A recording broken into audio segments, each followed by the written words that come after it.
I thought the airport had called by mistake. They said they had found a suitcase waiting for me. The problem was, it had been sitting there for 22 years.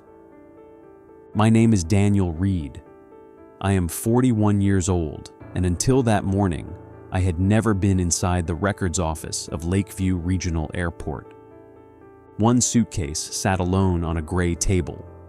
Brown leather, brass corners, a cracked handle wrapped with black tape. A woman in a Navy airport jacket watched me study it. "You recognize it?" she asked. "No." She slid a plastic evidence sleeve across the counter. Inside was a small photograph. A little boy stood in front of a yellow house, wearing a red baseball cap and holding a wooden airplane. I stopped breathing. The boy was me. I had seen that photograph only once, in a box my mother kept at the back of her closet. On the reverse side, in faded blue ink, someone had written, "Daniel Reed, age 4. The airport employee introduced herself as Maya Torres. She explained that the suitcase had been found during the digital inventory of an old storage room scheduled for renovation. "The luggage tag was unreadable," she said, "but the photograph was tucked behind the clear cover. We searched the name." "Why wasn't it opened before?" "It was, years ago, but there was no reliable contact information, and the file was never transferred when the database changed." She hesitated. "There's something else. The suitcase arrived here on October 18th, 22 years ago. That date meant nothing to me." Then Maya placed an old boarding pass on the table. Passenger, Thomas Reed, my father's name. According to my mother, Thomas Reed had left when I was 4. He had packed one bag, walked out before sunrise, and never called again. Whenever I asked why, she gave the same answer. Some people love freedom more than family. I believed her. Children usually believe the person who stays. Maya asked whether I wanted airport security present while the suitcase was opened. "No," I said. The brass locks were stiff. Maya used a small tool to release them. The lid rose with a dry sigh. The first thing I saw was a blue sweater, folded neatly despite the years. Beneath it lay a child's drawing of 3 people standing beside a house. A mother, a father, a boy between them. Across the top, written in green crayon, "When Dad comes home." I had drawn it. Under the drawing was a broken wristwatch. Its glass was cracked. The hands had stopped at 4:17. Next came a Polaroid of my parents sitting in a diner booth. My mother looked young and exhausted. My father was laughing at something outside the frame. On the white border, he had written, "One more year, then home for good." My chest tightened. "He wrote this?" Maya asked softly. I know his handwriting. I had seen it on exactly 2 birthday cards. The suitcase also held a cassette tape, a roll of undeveloped film, a small brass key, and a thick envelope sealed with yellowed tape. On the envelope were 2 words, "Open last." Maya looked at me. "Do you want some time?" I nodded. She left the room. I had spent most of my life believing my father abandoned us because staying had become inconvenient. 6 months earlier, my 19-year-old daughter, Sophie, had accused me of doing exactly what I claimed to hate.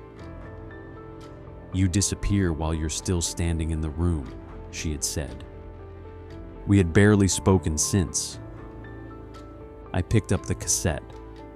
Maya found an old player in the maintenance office. The machine clicked and hummed.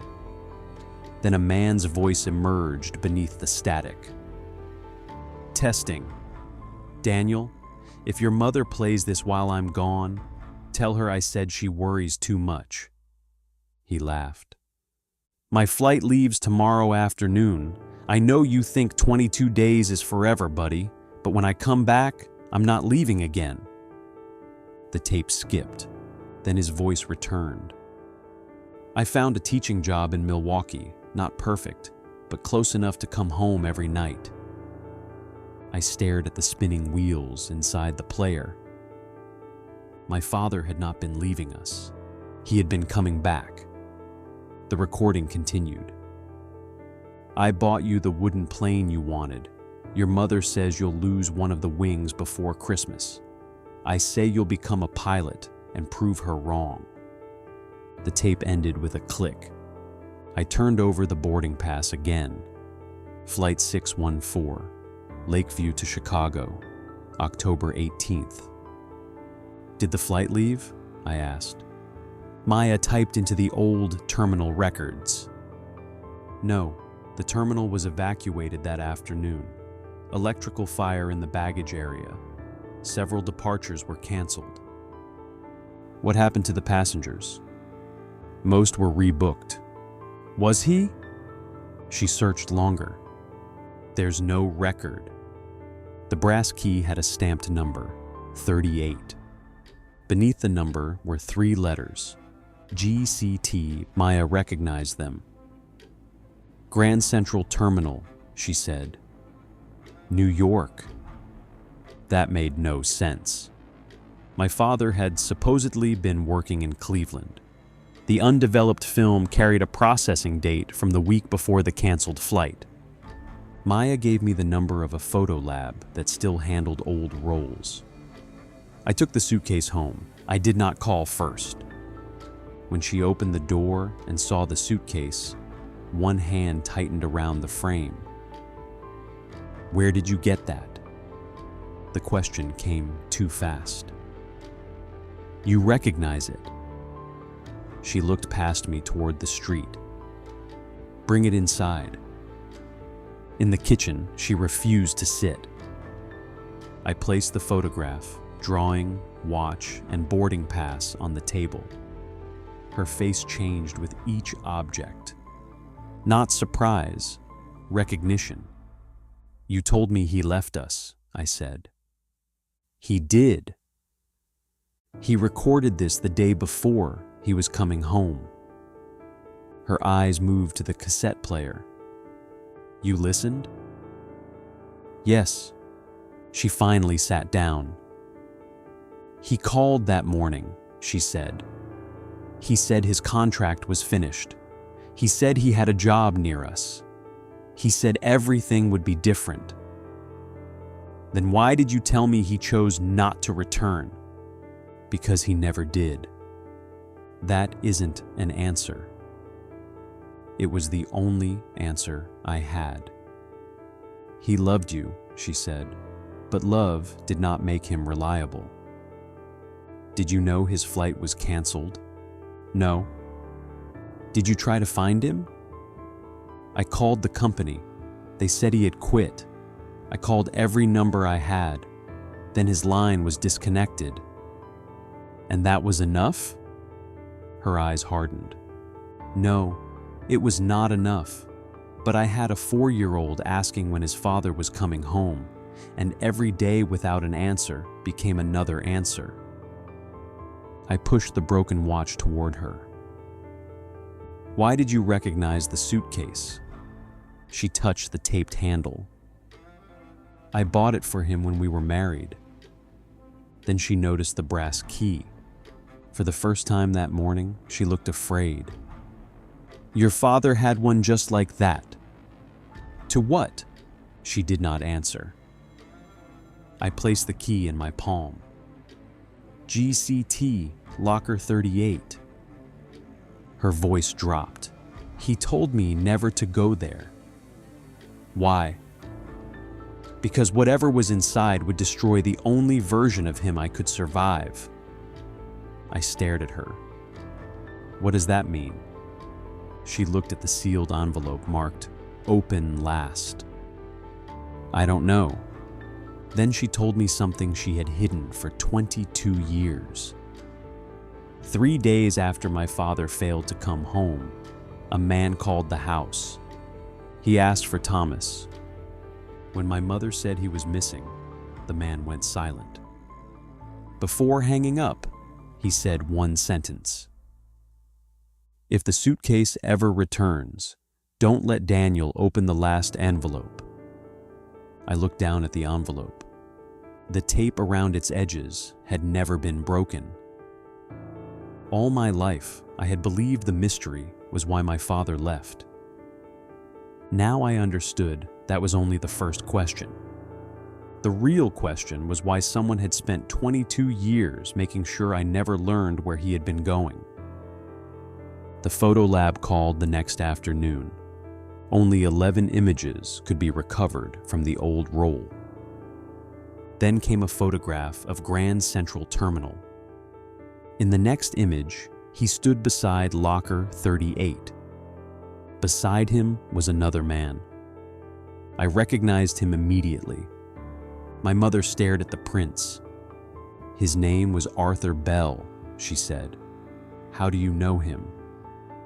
"He worked with your father." "Why was he watching us?" "I don't know," but she was lying. I could see it in the way she folded her hands. I drove to New York the next morning. Locker 38 no longer existed. The old storage area had been renovated years earlier. A station supervisor searched archived rental records and found one useful detail. The locker had been prepaid for 25 years. The renter was Arthur Bell. The brass key fit. Inside were no valuables. There were copies of letters my father had mailed to my mother, all returned unopened. At the bottom lay a VHS tape and a newspaper clipping. The headline described a highway collision outside Lakeview on October 18th, 22 years earlier. One man died at the scene. Another survived with severe injuries. The dead man was identified as Arthur Bell. The survivor had carried no identification. For 6 weeks, he remained unconscious. Then he disappeared from the hospital before police confirmed his name. My father had not died in the crash. Arthur had. I brought the tape to a media conversion shop. While I waited, I called my mother. "Arthur died in the crash," I said. She was silent. "Dad survived." Another silence. Then she whispered, "I know." The words emptied the room around me. "You knew?" "Not then." "When?" 6 years later. I could barely speak. She told me that a letter had arrived without a return address. Inside was a photograph of my father in a rehabilitation center. He had suffered a brain injury. He could walk, speak, and remember pieces of his life. But entire years were missing. My father remembered my name. He remembered that he loved me. He did not remember where we lived. "Why didn't you tell me?" "Because I went to see him." My mother's voice broke. "He looked at me like I was someone from a dream. Then he asked if you were happy." "What did you say?" "I said yes." "That wasn't your decision." "No." "Why?" "Because you had finally stopped waiting at the window." She began to cry. "I was afraid that bringing him back would teach you to wait all over again." She had done what I had done to Sophie. She had mistaken distance for protection. The converted video arrived that evening. My father appeared on the screen at the airport wearing the same blue shirt from the Polaroid. He was smiling. "Daniel, your mother says I make too many promises. She's right." He lifted the wooden airplane into view. "So, I'm not promising anything today. I'm just coming home." He explained that Arthur had helped him save enough money to leave the traveling job. The locker contained copies of everything in case the suitcase was lost. Then he said something that made the old photographs finally make sense. "Arthur will check on you until I get settled. He thinks no one notices him. Your mother notices everything, so I give him 2 weeks." He laughed. The man in the background of my childhood had not been watching us for years.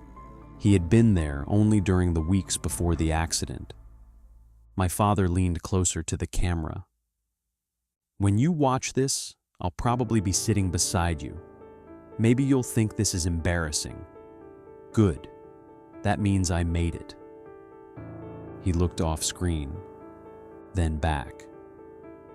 "If something delays me, don't let silence write the ending. Silence is lazy. It fills every empty space with the worst possible story." The video ended. Only the final envelope remained. I returned to my mother's kitchen. She sat across from me while I cut through the yellowed tape. Inside was a letter and a second key. The letter was not from my father. It was from Arthur. "Thomas, if you are reading this, one of us made it back. You were right about one thing. Daniel should know the truth when he is old enough to choose what to do with it. You were wrong about something else. You keep saying you must become a better man before you go home. Go home first. Become better there." The second key opened a small post office box near my mother's house. Inside were 22 birthday cards, one for every year since the accident. My father had written them from different rehabilitation centers and assisted living homes. The final card had been mailed 8 months earlier. "Daniel, I remember your red cap. I remember the wooden plane. I remember that you laughed before you smiled. I do not remember enough, but I remember trying to come home." There was an address beneath his name. He was alive. 2 days later, my mother and I drove to a care home outside Pittsburgh. My father sat near a window, repairing a wooden model airplane with trembling hands. He looked up when we entered. His eyes moved from my mother to me. For several seconds, there was nothing. Then he pointed toward my face. "Red cap," he said. I sat beside him. "I lost it." He smiled faintly. "I knew you would." My mother apologized without asking for forgiveness. My father listened without pretending he understood every consequence. Before leaving, I gave him the wooden plane from the suitcase. He held it against his chest. That night, I drove to Sophie's apartment. She opened the door but did not invite me inside. "I owe you an apology," I said. She crossed her arms. "I'm listening."